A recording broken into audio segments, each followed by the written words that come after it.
Kindle the Kindle store, okay, the app. I'm showing everybody the app.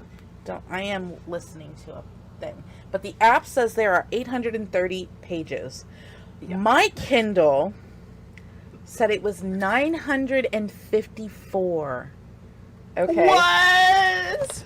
Okay, like there's some discrepancies going on. This is the third and final installment.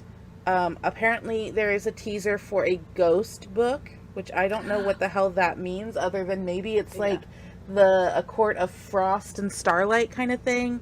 It's just like this was going on at the same time as this. Slice of life. Yeah. Well, it's supposed to be what's going on with Heather and Alistair during the same time.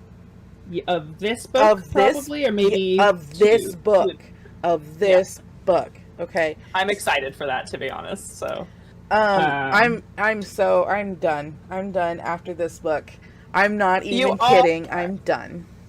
We are. I can't wait to talk about it. Okay. So. Okay. Where do we even start? Should we go?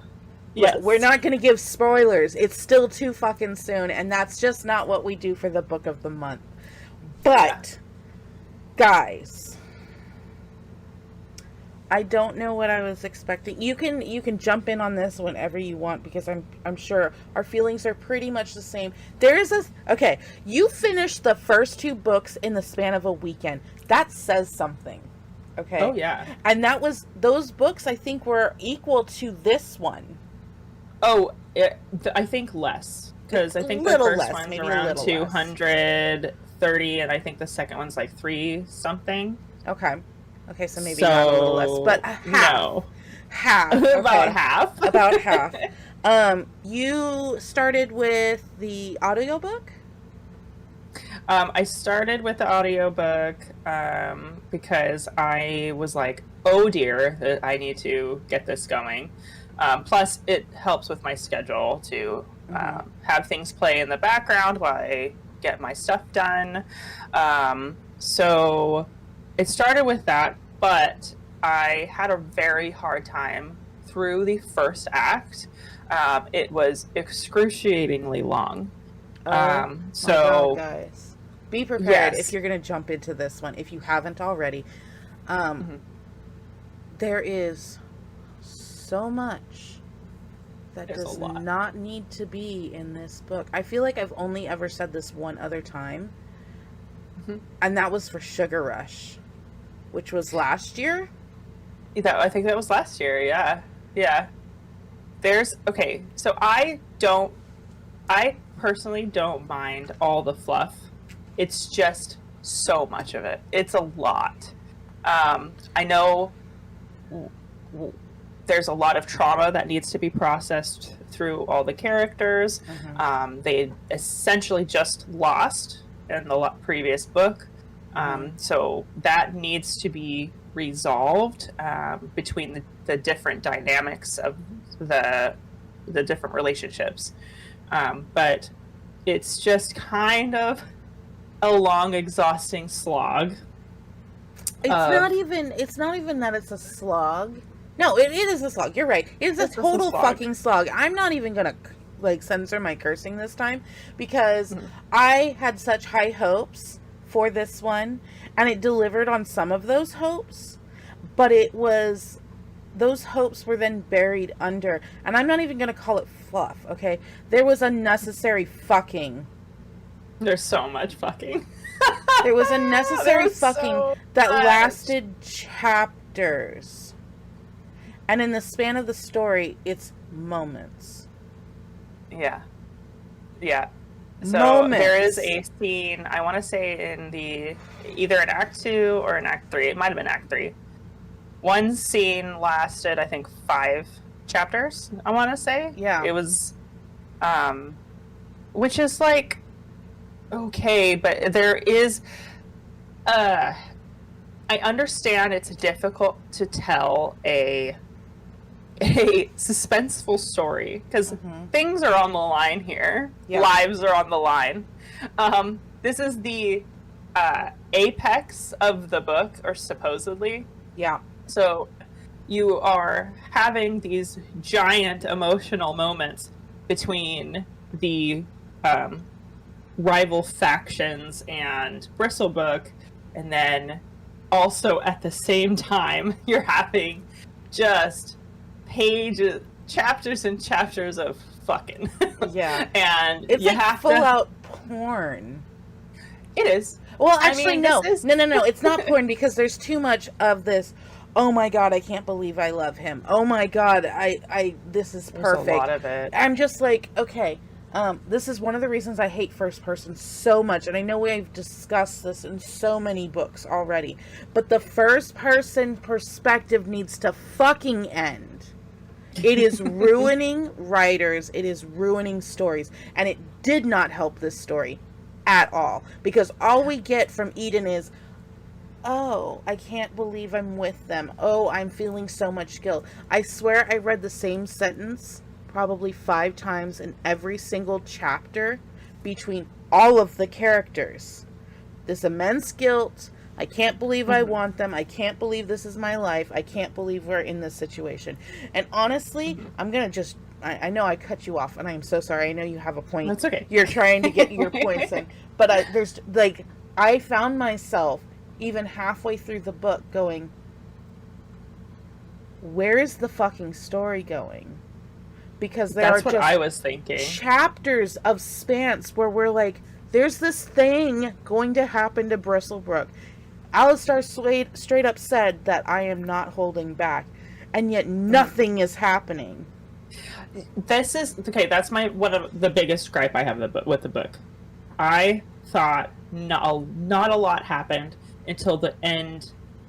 Not even the third act. Like, no, it wasn't until halfway through the third act. Yeah, like, not shit is actually happening. There was a character that was introduced, a bad guy that was introduced at the very end, too. So that was frustrating. Yeah. Like, you spent 800, 900 pages, and you could have given us this and developed it. And, like, when that bad guy was revealed, I felt like the whole fucking rug was swept out under all of us, and everything that we'd been told was just absolute bullshit. It was all veneer. That's why I spent an extra day going and looking through, because I was like, okay, this can make sense. I just want to make sure that I didn't miss anything, because I was like, am I really that dumb that I didn't think that this was gonna happen? I did see some pretty, like, bad signs in the beginning, that just, a little bit of foreshadowing, a lot more than I originally read, I think. So I was like, okay, she kind of pulled that off. I would agree with that. But at the same time, there was a person that was introduced as part of that faction, I think in the third act, and I was like, I don't even remember that person being mentioned anywhere else in the story until the very end. So I'm like, why didn't they start to create trouble in the beginning? Maybe because she really was going for that twist ending. But it felt ham-fisted ending. I agree. So and this is what I was trying to say. I was just like, I think it could have been a little bit more delicately executed, because it felt a little rushed at the end. It felt a little rushed. Well, of course it was rushed. Everything else was fucking sex. It was. There was a lot. So much of it. And I like the way she does scenes, so I have no problem with it. It's just there's so much of it, and I think a lot of it is juxtaposed between the tone of what else is going on. So I think she was trying to use the scenes to lighten the mood, probably, but it kind of made things seem porny. Like, you're right, like a little bit pornographic. I mean, this is a spot. It is. But this is a lot. Maybe she had to make up for all the lack of sex in book 2. But that made sense. That made so much sense. like, yeah, she worked through things in book 2 with Bo, and was trying to get over the captivity that she experienced, but she was gone for 3 weeks. Yeah. And not to say there's a time on trauma. I'm not trying to say right. that at all. There isn't. However, we are spending months dealing with the aftermath of that between book 2 and book 3. And I'm just like, it doesn't fit. It doesn't fit at all. It would have made sense if she was still processing things with Jasper, doing her psyche vowels and her workbook, and really digging into the work at Bristlebrook, which high stress, high tension times do not lend to sexy times. Yeah. It just didn't fit.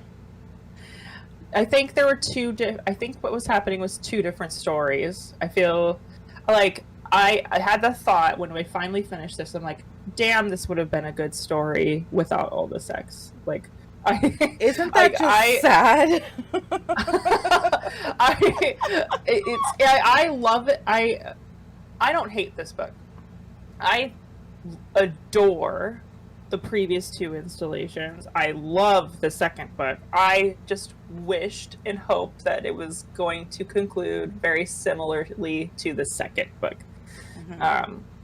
So when all of a sudden, I mean, we're not talking spoilers. I'm really having a hard time dancing around spoilers, but I was a little upset. Bo's character was a little bit assassinated in the first act. Yeah. I did not like that at all. I was like, okay, he has never shown any previous proclivities to being such a whiny bitch and a child. Right. So why now? Right. No, it was a very hard turned left. Like, it was kind of whiplashy. Like, why? I don't get it. I still don't even get why Bo just totally ignored her. I would get why Dom would, because they had such a rocky start through the first book, and they were slowly building something on trust in the second. But then in the third, like, because of what happened in the second book with her not being truthful, which, again, I still have a problem with how that whole thing went down. I thought that was very, very, it could have gone better and still ended up how the story needed it to end to get into where we are at in the third. I just think it was a very, very poor writing. And I think we talked about that when we did the second book. But the fact that Dom was like, okay, I'm going to take responsibility for what I had. He internalized all of it, which was very Dom. He internalized all of it. That was very much him. I think Dom's character was great in this, but unfortunately, I think Bo's character I think she wrote him poorly and had to do a little bit of character assassination in order to elevate Dom, which is bad writing. That's bad writing. That's bad writing. Yeah. I was a little upset about it. Let's back up even more. Okay, so if you guys are longtime listeners, which I hope you are, thank you so much for joining us. We are in our second season. We are on like our 11th episode. This is episode 11. We very much appreciate you guys sticking around with us through this whole journey, because I think we started on the first book as a series discussion. We went into the second one as a series discussion, and then the third book was our book of the month that didn't come out last year. If you remember, it was supposed to be our July book of the month in 24, but the author said, due to some ARC reviews, I'm not ready to publish. I need to get back to work. And we were fine with that. If it was to the betterment of the story, cool. We will keep pushing until it's available. And that's what we've done. And I think we held that promise very well. And finally it arrived. We made it the book of the month, even though it was a week before our recording schedule. We held that. I don't think the ARC comments helped. Maybe they did. Maybe it would have been way worse. We'll see. I that's what I wanted to ask you, actually, my thought. So what do you think was scrapped or possibly added last minute? So I think the bow aspect was an added. I think they were like, something's going on with Dom. Why, like, he's not how we turned out. We need to, like you said, elevate him, make him more desirable as a character, because he, as a very flawed character, he was very desirable already. That redemption arc between him and Eden, like, that whole series of scenes in the second book. Bo is with Eden is having coffee dates with Dom. They are not physical, but they are building a foundation of trust. I thought that was fantastic. I thought that was, I gotta take these off, I keep seeing the light in my glasses and it's distracting me. I thought that was a great character arc, and it gave them a solid foundation to build on in book 3. Okay. I love the idea that Dom internalized what happened, because his past experiences and his father's overwhelming shadow showed us that was the kind of person Dom was. He internalized the whatever failures the team had. His father instilled that in him. Leaders take the responsibility. So I knew that was going to be a possibility. I actually thought that he would have blamed Eden on the failure, even though he also blamed himself. He would have it would have been a very easy shift to, you were speaking, why were you speaking? That was not your role. That would have made sense. That didn't happen. And I think maybe it was in the arc, and people were like, why are you trashing the relationship that just started going good? Right. I have also thoughts, because we are at this end book here. In the previous book, I think what also made it so good is that all the conflict between the characters. We had Jasper and Lucky's character arc peaking together. They finally resolved their conflicts, and as a result, sad to say, their interactions with Eden were boring throughout this book, because they don't have any drama anymore. Then you also have Jaykob. Jacob's story was also... I have so many things to say about this Jaykob. Okay, so Jaykob, he had a lot of character development in the last book too, because he was raising this kind of surrogate child and taking care of her and helping the civilians. Exactly, and then opening up to Eden, and being possessive in a way we hadn't seen him in the first or for most of the second book. He was very possessive in the second book, if you remember, and he had a huge... but it was a different kind of possessive than in this one. You're right, it was. Yeah. Than in this one. Continue, so I'm sorry. I just feel like Jacob's story was kind of rehashed. Maybe you can correct me, but it felt like he was like, that whole possessiveness was just rehashed, even though I thought it was resolved. I thought it was resolved. It wasn't. Yeah, it wasn't. Because if you guys remember, in the second one, when they get back to Bristlebrook and she is still continuing with Bo, she decides to room with Bo, and she's working through her trauma with Jasper. She's still living with Bo. Jaykob was like, I'm not doing this. You're either mine or you're not. And he steps away completely. Will not talk to her. So much so that the civilians shun her. Yep. Like, they don't... Because they think she's cheating on Jaykob. Right. Because all they saw on the trek home was her and Jaykob fucking everywhere. All the time. Because Jaykob was like, I'm going to do this. I'm going to act on my feelings. And remember, he's a primal dominant. I think we also lose lose a lot in the fact that this is supposed to be a BDSM romance. And Yes. those roles are reinforced in a bad way in this book. Oh, really? In my opinion. In my opinion. I want to know.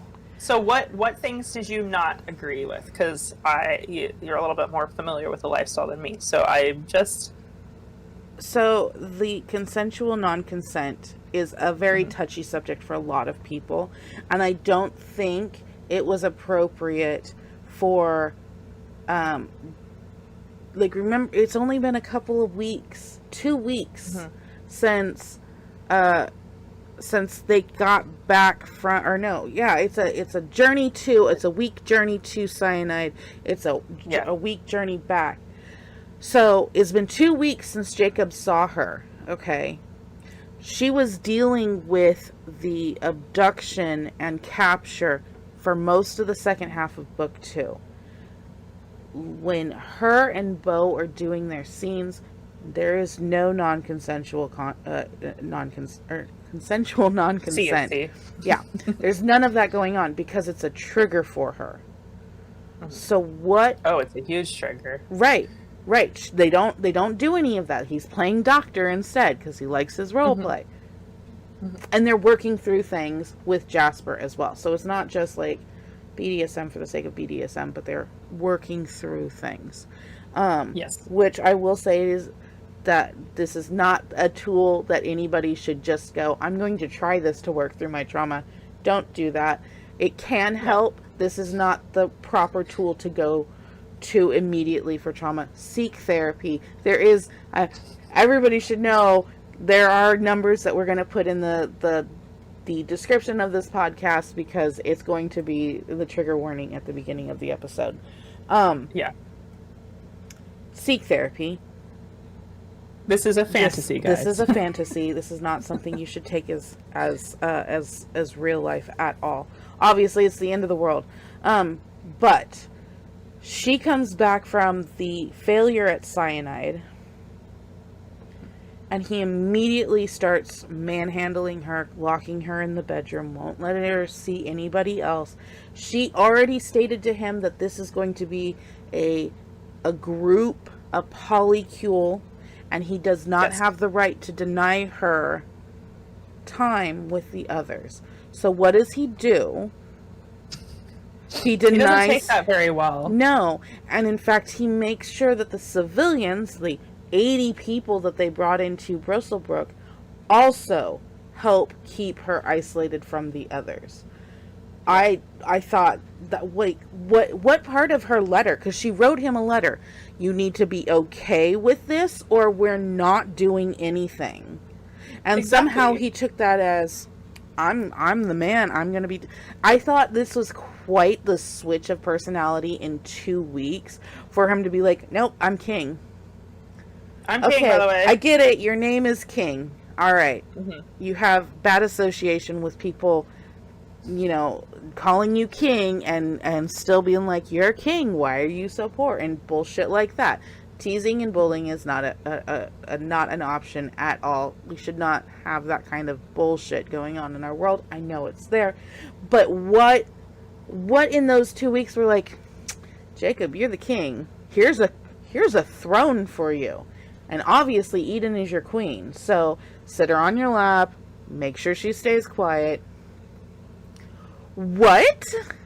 Where is this coming from? First of all, Jaykob was never like this in the previous books where he was egotistical like this. He knew his worth. He knew that the group hinged on him to fix everything because he had the knowledge. But he wasn't a, I'm going to sit on a throne kind of person. Yeah, I don't understand that. When I read that, I was like, why? Did something happen? It doesn't make sense. It didn't make sense. I don't get it. It because he already has acknowledged, he's already acknowledged that Dom is in charge. Right. So, why have this weird kind of character I think switch? Okay, this is what I think. During the arc reads, I think some, like, this whole thing about Dom in his redemption arc, how it needs to have like a little slip, and he needs to be like maybe more grounded and less pretentious. Not that I found him pretentious, but like him being like, I have the responsibility of the group on my shoulders as the captain. Maybe they needed somebody to take that burden in a believable way, but it wasn't done in a believable way. I totally could get Dom going, I fucked up in cyanide. I'm not leading this group.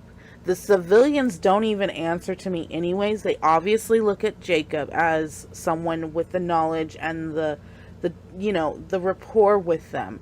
So maybe I step away from cat duties and give that to somebody else. Like, I don't know, fucking Jasper, who was an officer, a retired officer, but an officer, and let Jaykob handle the civilians. That would have made sense. But not, I fucked up, so I'm not going to do this anymore. Jaykob, go ahead. I'm just going to stand here and you can tell me what to do. That just fed into this whole like ego thing that Jaykob was already on, that is totally out of character and manufactured. I read that, I was like, okay, somewhere in the editing process, somebody was like, this is what I think should happen, and we're going to just pound this square peg into this round hole. Yeah, or I don't know, I just feel like the characters, the brutes specifically, well, no, Eden too, a little bit. I just don't think they acted as they would have. No, they all just took a passive stance on it. Like, he's working through something, let him do it. No! Eden was a little damsel in distressy in this book. And she hadn't been before. Like, we hadn't seen this kind of victim mentality since the first book. And even then, she was running guns for Lucky during the Battle of Bristlebrook. Yeah. Like, she got over that damsel I was not impressed with her character this installation, because I mean, for fuck's sake, she, poisoned an entire camp worth of soldiers the last book. Right. In order to escape. Right. Where's more? I wanted more of that, to be honest. Where's that Eden? Because is she in the room with us? I don't know. I think she's just dick drunk from all the guys. So much fucking. Oh my god. I think if you took out half of the scenes, not even half, just cut the scenes in half. Because if you think about it, there weren't actually a lot of scenes. They were just long. They were so long. And most of it was, oh my god. I love you. I love you. I love you. Oh my god. That felt perfect. That was magnificent. Or calling each other stupid pet. What is with contemporary authors having a harem read? I don't care if it's a harem read. I really don't. I enjoy them, honestly. But what is it with every single person needing to have their own nickname for our female character? Oh, I don't like that. Did that happen in this? It happens in almost every single one of them. I've read 120 digital books. I'm keeping a body count of my physicals right there. I'm sorry, there's only 2 so far. Every single harem book, somebody is beautiful, someone is, or that same person could be kitten, that same person could be sweetheart or honey, and only that character calls them that name. Because they need to have some sort of catchphrase for each of the characters, because we get confused about who is doing the deed. I think that's the problem. Too many cooks in the kitchen. Way too many cooks in the kitchen. Way too many. So, way too many. I will say the one that I like the most is Jacob's pet name, because I read it out in like a southern kind of drawl. Well, I don't remember. There's so much. I think it's sugar. Yeah. And I do kind of, and honestly, Bo's the only one that's mentioned with an accent at all. You would think that he would be calling her sugar, but I don't, like, he comes from a family of women, so maybe not, It's kind of a little demeaning, but I also have a thing for Gambit, so, like, he called Rogue Sugar their entire relationship. Okay, we are halfway through the episode. Guys, please give us your own comments about the book. We're going to get into our questions next. There is a lot to this story, and honestly, like, I really do think that a lot of it could have been cut out and the story would have been stronger. It's amazing. Like, I was just helping someone with their academic paper, and for like 3 hours all we were talking about was active and passive voices in writing, and I felt like this was just a weak story because almost all of it was passive. Yeah. Like, Eden found herself. Well, did she make the choice to walk down that hallway, or did the wind push her? Like, was she drugged by rope into this position?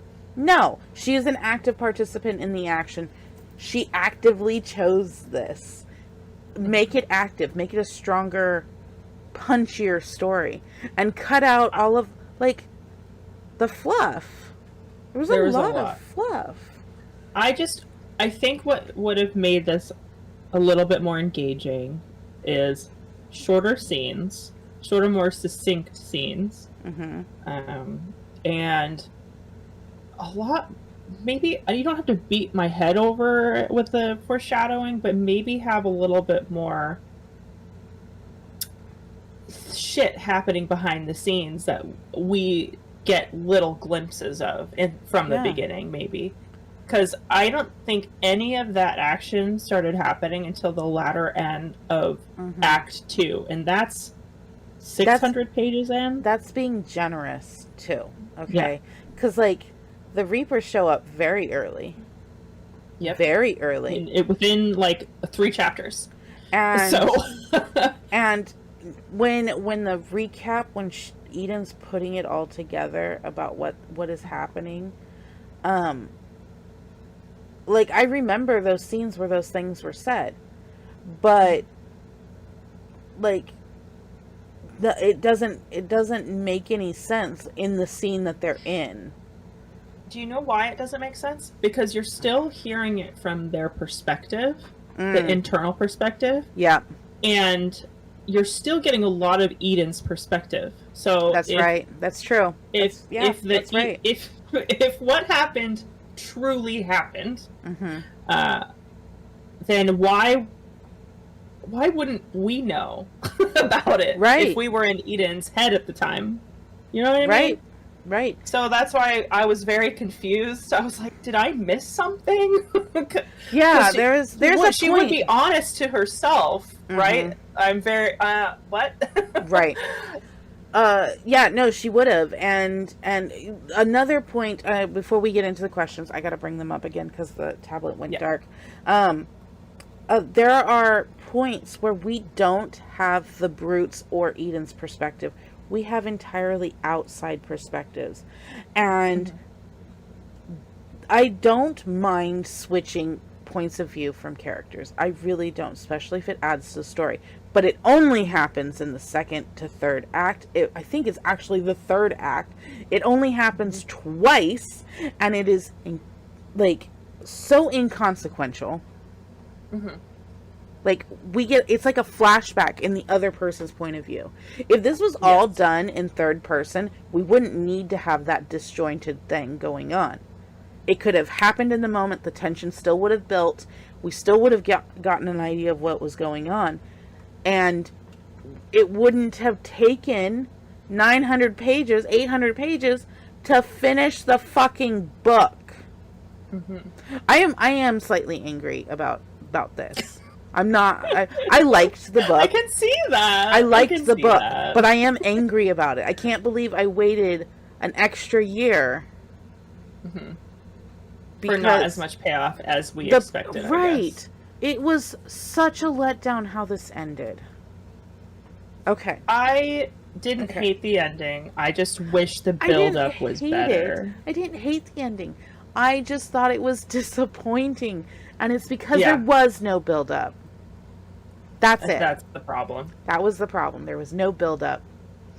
Okay. Overall rating for Entwined, Book 3 of the Brutes of Bristlebrook. Oh, man. I wish I could give it 2 ratings. In my book, you got your overall story and your spiciness. I don't care. The spiciness is good. I liked the scenes. I just wish they were shorter. So I would say probably 4.5 for spice. Okay. For the actual plot and the story and the characters, a little bit disappointed. You know, I feel like in order for other characters to succeed, you had to drag down other beloved characters. We had a whole list, a whole roster of all these ancillary characters that were not as part of the story as they had been. Or they were, they weren't needed, and that's the reason why it felt so weird not getting their perspectives a lot, because she had built this story with all these extra characters and didn't know what to do with them now. Well, case in point, Jennifer, I don't remember Jennifer in book 2 at all. And all of a sudden she's a major player? Look at this list. I know. That's what I'm saying. Look at all the list of these characters here.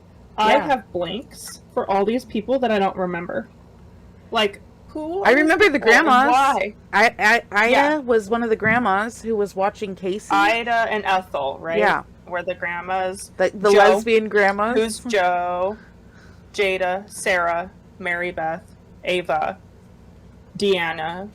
Deanna was a person that was introduced, I think, in this story. Yeah. Ava was like the second in command to Heather. So she was actually at Cyanide. I do remember her. She is the other one that like Dom would actually trust to lead the civilians correctly, because she did train with Heather and took over basically when Heather was captured at Cyanide. But no, you're correct. Who the fuck are all these people? Why are they getting screen time? It was just like, have such a cast already. We have this cast. They don't really have anything to do because nothing is happening. Nothing is happening. So we're taking the first act is literally called Famine, which is sad. Yeah, because they're all starving. They're starving. And so anyway, back to the original question. I'm sorry. So the story, I don't want to give it 3 stars, but I think I'm going to give it 3 stars. I'm sorry. I had a very hard time finishing this book. I think I could have eaten it up as much as I did the previous 2 installments had I been more engaged in what was happening. But I tried my hardest. I listened to it while reading it. I bought the physical copy. I was like, I need to get through this. Why is it so difficult to me? I love these characters. I love this series. It did not hold up to our expectations. It did not engage me as well as the other 2. So just as a little inside information, Cass and I saw each other last weekend for just a friendly get-together with some of our friends from out of town that we're visiting, and we were trying so hard not to ask each other what we thought, because I had already finished, and Cass, I think you were like halfway through at that point, and you were just like, only half. I want to talk about it, but I don't want to ruin our podcast, because I have so much to say. I don't think I got anything that happened. And I was like, I can't say anything, because you're not going to like my rating. I think it's fair. I think it's fair. Okay. I gave this an overall for writing and plot a 2. Because the only strong bit was the end. Yeah.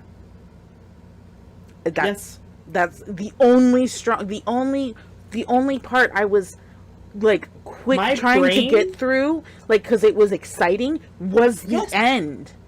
That's okay. Thank you, because that was my problem, because I was like, oh shit's happening, things are happening, I want to know what happens next, and I ate the last act within hours. Yeah, and like, boom, and boom, boom. The last act, I don't even think it's the last act. It's like half the last half of the last act. We have two things going on. Okay, we get the first part of this second half in Eden's perspective for almost a year. Okay, and they're little snippets of like 1 week away, 2 weeks, 5 weeks, 2 months, whatever. Little snippets of what's going on from Eden's perspective. And then the second, once everything is like, this is where we're at now, this is happening right now, we have the scene set, and then it immediately goes back to the very beginning of that year, and now we're jumping perspective between all the guys. And we're seeing all these things that are happening at the same time as Eden's perspective. And I was just like, I just want to know what's going on with Alistar.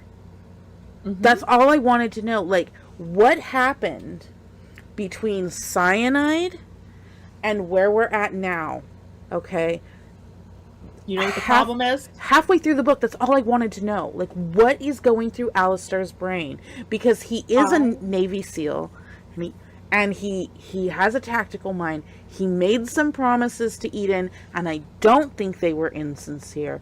But then the thing at Cyanide happened, and now here we are, and I need to know. I did not know what was happening. This is a first for me, and not being able to figure out what's going on. I got it. I think the problem is she decided, while writing this book, she decided to pull Alistair's and Heather's perspective out and make it that own ancillary story.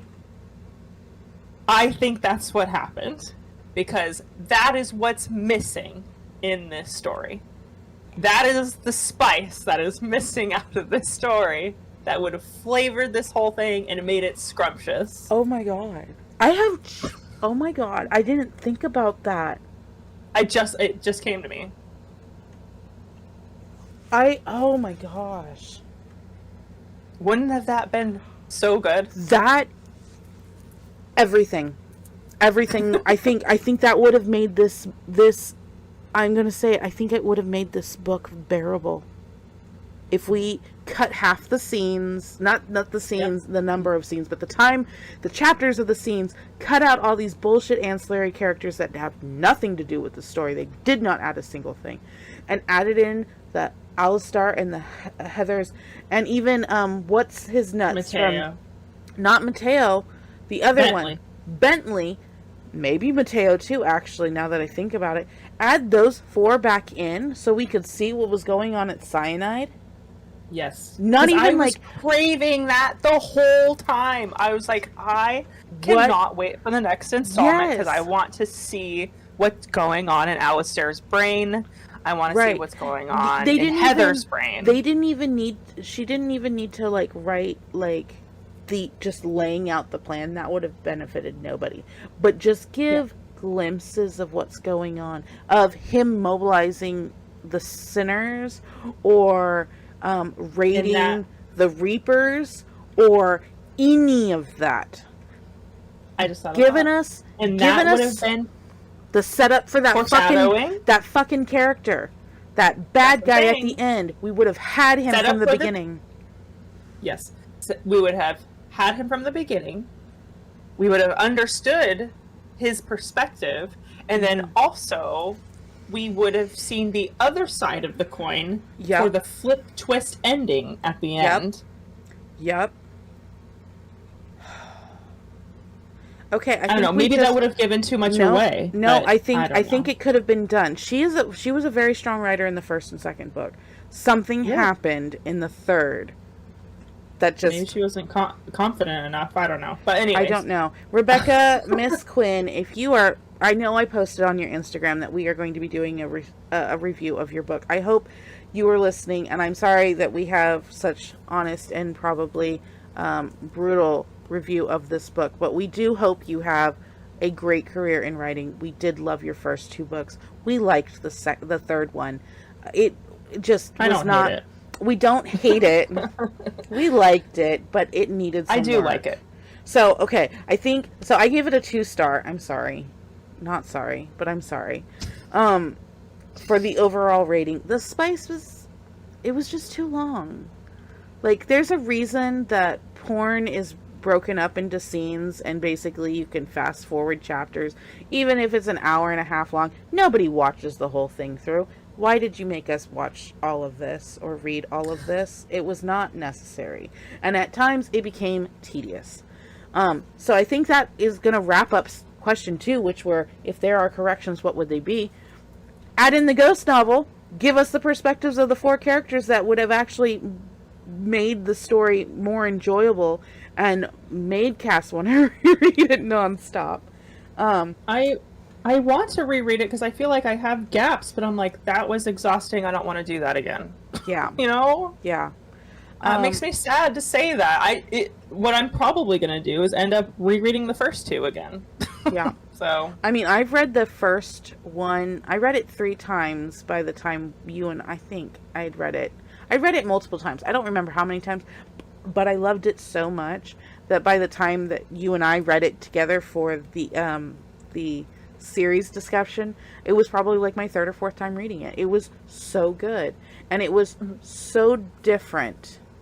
The second one we've ever read. The second one built on top of that and gave us some very realistic, like, scenarios and emotions, and I think this book was trying to capture that, and it just did not work out.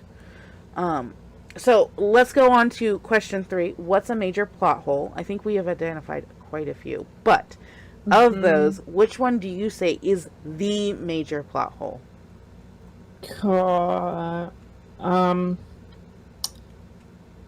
think the most frustrating one for me is the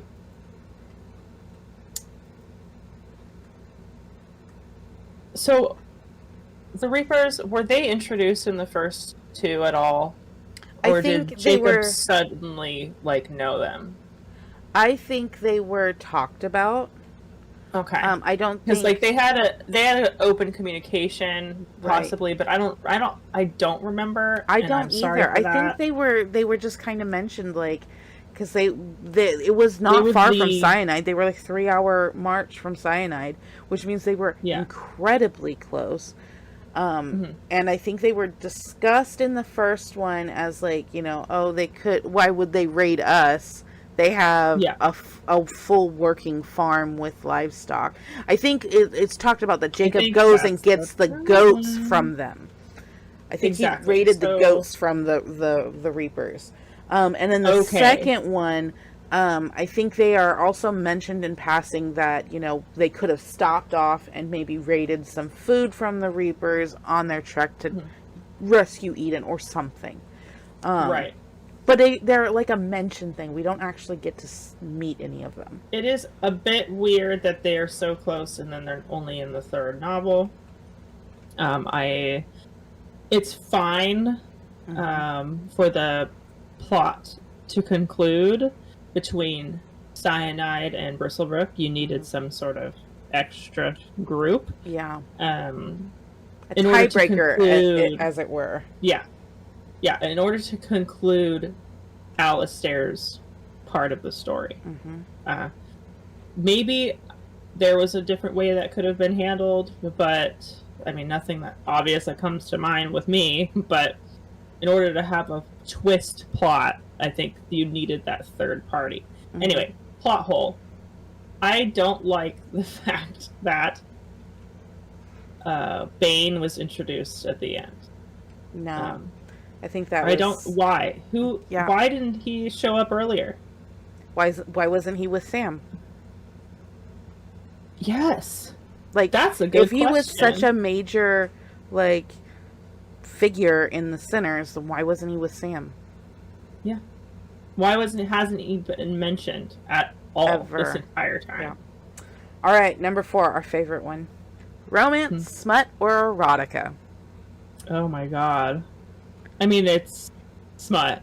It's most definitely smut, and it borders on erotica, I would say. It definitely borders on erotica. This one, Yeah. Do you have any last freebie questions before we head into the post show? Oh man, I had made a chart, and maybe this is silly, of eggplant size for smallest to largest of all the brutes. Oh, girl. I was not about Post it in the Discord. Don't show it in the video. We will probably get posted in the Discord. If you want to see... Oh, no, it's just a list. It's just a list. I didn't draw them out. So... Oh, I was hoping to see some eggplants. Not the other thing, some eggplants.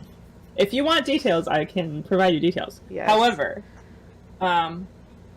so all of them, just as a disclaimer, have been mentioned to be larger than average, so it's not like they are... Hold on, before we get too far in this. Any real woman up with an incredibly endowed man will never tell them harder, more, nothing. Because guess what? Never. Your freaking cervix is already getting punched. And that hurts.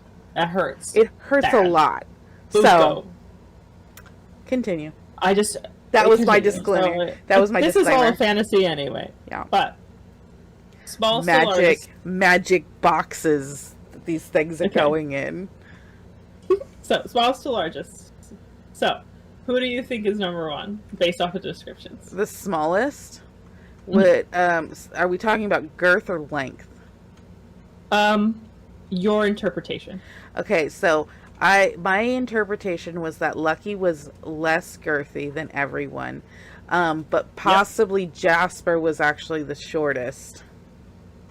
So that's what I was thinking too. So I put Lucky number 1 because he was the only mention of that, and then Jasper's number 2. Who do you think number 3 is? It's hard. The last 3 are hard. Bo, then it's going to be Dom, and then it's going to be Jaykob. I got the same thing! And just so that... Oh there you my go. gosh. Oh my gosh. I put a lot of thought into this. I can tell. I mean, you spent a long time with this book. You know what's sad? Now that I think about it, like, we didn't actually get a lot of one-on-one time with Lucky in this book. I know, and I love Lucky. I love Lucky. All right, guys, that is the June book of the month. We read Entwined by Rebecca Quinn. Rebecca, we do love you. We loved this series. We are looking forward to your next book. I'm actually going to skip the Ghost book because, like it happened with Akatar, if it was meant to be in the story, it should have been in the story. Guys, go and pick this up. Do prepare yourselves for the length, okay? And not just the lengths that Cass so diligently listed for us. You're welcome. I don't have a book recommendation for you, and we don't have a book of the month for June at this time, or July, I'm sorry, oh my gosh, going back in time. For July at this time, we will be discussing why in the after show. So if you would like to be part of our Discord team, join our Discord. Our after shows are there for our paid members.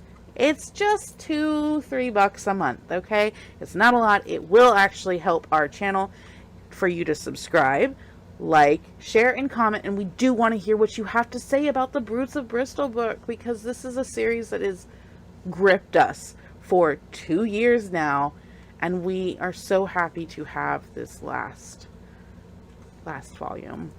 Cass, I bet they look gorgeous on your shelf.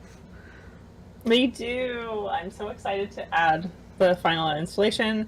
I still haven't read Day Death, but I did purchase it, so I'm going to read that. I'm waiting but- to hear about the special edition box set that she's sending out. That's right. But it's like $100 from Australia, so I don't know if Worth it. I don't know if I want it on my shelf after this third one, to be honest. I get it. I did buy them all in digital format. I'm not a book trophy girl, so thank you guys so much for joining us. We're going to head into the post show in just a minute. Remember to love one another, and of course, life is too vanilla. Read some smut.